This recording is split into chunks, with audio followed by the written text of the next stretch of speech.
As you can probably see, we're now walking down into another one of those valleys that I told you about, and apparently, maybe hard to believe, but I've mentioned before about the chalk cliffs being sort of formed 100 million years ago. I think it was about that, in the Cretaceous period, I seem to remember, formed of the sort of skeletons and the remains of tiny sea creatures that were about at the time.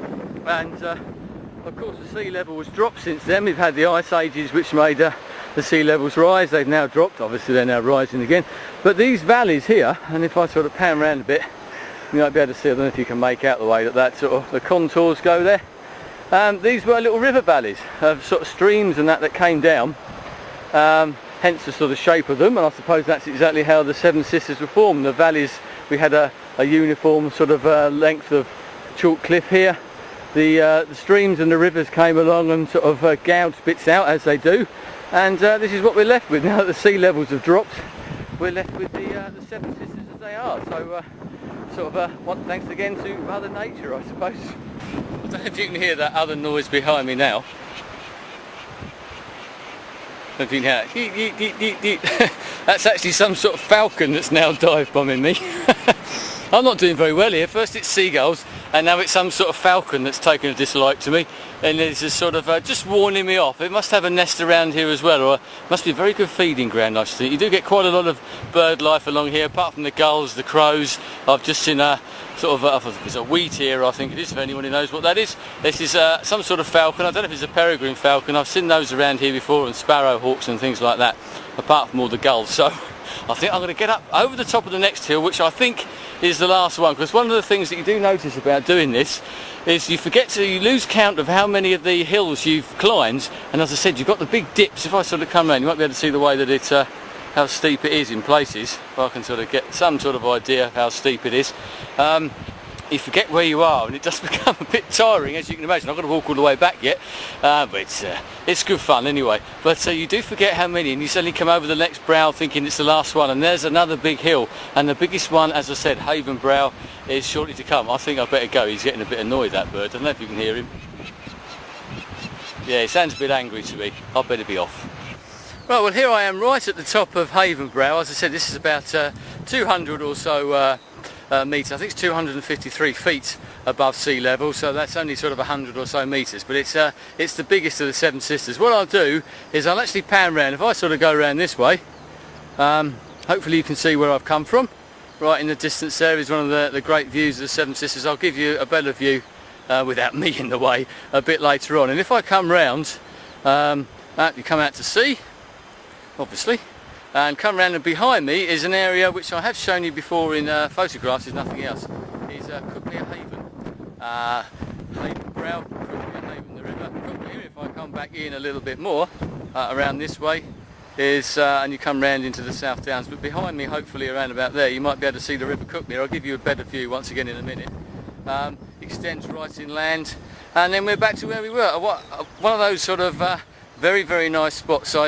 A video the other day I did of Brad Thunder, a response to him. So if you're watching this one, Brad, this is definitely one of my happy spots, I must admit, one of my happy places. A great place to come, 250 odd feet up in the air, hardly a soul about. The Seven Sisters on one side, the wonderful chalk cliffs, and on the other side the view down into Cuckmere Haven and inland and up towards the Long Man of Wilmington, which I talked about in one of my earlier scenic walks. So that's just a flavour. I'll give you a better view, as I said, without me spoiling it, in just a moment. Well, as I promised you, this is a view down into Cuckmere Haven, and just over there you might be able to see on that's Seaford Head, and over behind that is Seaford, and if you can't actually see it, but behind there is the city of Brighton as well, not that far, only about 10 miles away back from here. You might be able to see those little buildings down there just the other side of the beach. You've probably seen pictures and sort of postcards, picture postcards of the Seven Sisters, and they're usually taken from over there behind those little cottages, with those cottages in the foreground. As I said, I've shown you the sort of backwards view that people usually see. That's just me being damned awkward. But I'll pan in here.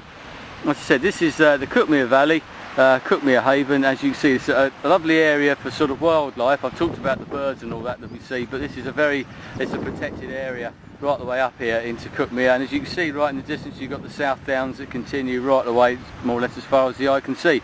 Not a lot of habitations here. There are some around, obviously. There's some towns, as I said, Brighton and Seaford and New Haven, and just the other side of this hill. But I may well walk down here in a minute, but it is quite a little climb, and certainly on the way back up. But it's a beautiful little spot, as I said, wonderful for bird life. Enjoy the view.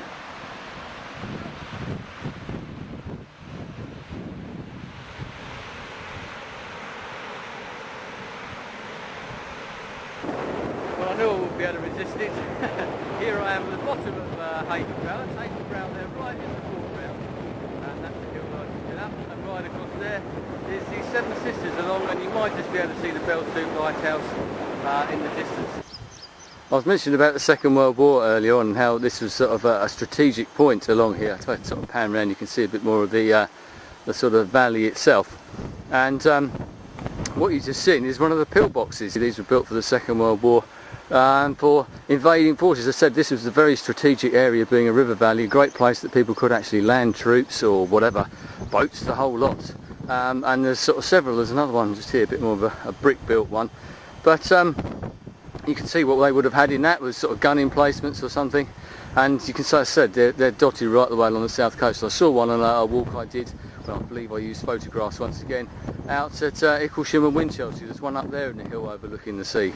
But dotted right the way along the sort of whole of the south coast are sort of reminders of the Second World War, and sort of preparations to repel the invaders. Another one just over there as well. Well, here I am back up on the top of the cliff, quite a climb, but I thought I'd have a little rest. As I said, this is one of those spots that I really like. You can look down on the view behind me, as you can see, quite a nice view down there. Nice and peaceful place, hardly anyone about. One thing I didn't mention, although as I said, this is one of those places that you have to make a bit of an effort to get to. Once you're here, and once you've made that effort, it's very easy. I mean, you don't need big walking equipment or anything like that. Chalk is a very, very forgiving surface. It's very good to walk on. As I said before, it doesn't get too wet or anything like that because it soaks straight through. You've got nice grass on the top, a decent pair of trainers, an open mind, and just a will to get somewhere. Have a little bit of a walk in the fresh air. As I said, nice and peaceful, hardly anyone around, not a car in sight, hardly any sounds apart from natural ones, the odd aeroplane overhead, but that's not too bad, is it? So if you ever do come down this part of the world, please do, please enjoy it, because it is a very nice part. But as I always say, do take your litter home with you, won't you?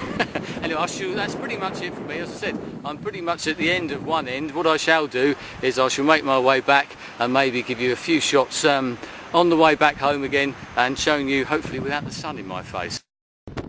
Well, as you can possibly hear, it's got pretty windy since I've come this way. It's actually timed that quite well, I think. This is a sort of a classic view back along the Seven Sisters, back towards Birling Gap. You might be able to see the Bell-Stoop Lighthouse in the background. So I'm going to end it there, I think, because you probably won't be able to hear me for much longer. That's if you can hear me now. Back again. I just thought I got to the end of the walk, and I just thought I'd show you something that sort of just sums up exactly what I was saying earlier on. If I sort of pan round into the car park here at the Birling Gap Hotel, as I said, when I got here earlier on, you might have noticed it was absolutely empty. There was no one here at all. And if I pan round, that's my car in the front, that white one. You can see there's at least one coach has just gone, and the car park is absolutely chock-a-block with people, and there are people all over the place. But where are they? Well, they weren't walking up over the top of the hills just around the corner here. No, most of them are sitting here, having ice creams, having something to eat. There's even a couple of people literally sitting in one of their cars reading the newspaper. They haven't even bothered to get out of the car. They probably walked over to this little bit here, which is what most people do, take their pictures, get their picture taken in front of the Seven Sisters in front of them. There's a few people wandering about down on the beach, but if you could see over in the distance on the hills, I know for a fact I passed a maximum of 10 people all day. So where do all those people go? I don't know. It makes you wonder, why do they actually bother? Anyway, maybe that's a subject for another video. If I didn't say goodbye, I'll say goodbye now. Thanks very much for your time. I shall speak to you again very shortly. Goodbye.